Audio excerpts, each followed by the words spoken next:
Badgaon police को तल्ला मिला था। जंडीगाम जो बीरवा के विलेज है वहाँ पर यूसुफ कांतरू और एक एफटी छिपा हुआ है। पुलिस आर्मी सीआरपीएफ मिलके कॉर्डन डाला। इनिशियल इनकाउंटर में जो इनकाउंटर शुरू हुआ उसमें हमारे एक एसपीओ बहादुर हमारे कलीग हैं अल्ताफ साहब, उनका उसमें मार्टियर हो गए। एक एससी कांस्टेबल मंजूर साहब है वो इंजर्ड हो गए, वो स्टेबल है। उसके बाद मॉर्निंग में फिर से सर्च शुरू किया गया तो मिलिटेंट वहाँ से भाग चुका था।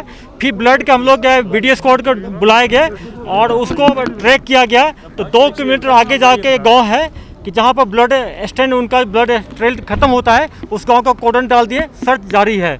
इसमें एक पाकिस्तानी मिलिटेंट था और एलटी कमांडर यूसुफ कांतरू था। सर, जो शुपियन एनकाउंटर है उसके बारे में डिटेल्स बताएं। इसके लिए सेपरेट अभी पीसी रखें। पीसी कल रात में लगभग 10 बजे खबर मिला था पुलिस को, जिस ऑपरेशन को खुद अब्दुल साहब डीआई लीड कर रहे थे कि 3 मिलिटेंट छिपा हुआ है। उसके बाद कॉर्डन डाल दिया गया।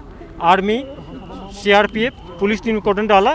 कॉर्डन डालने के बाद सर्च शुरू किया गया तो तीनों मिलिटेंट घर वाले को हॉस्टेज बना लिया।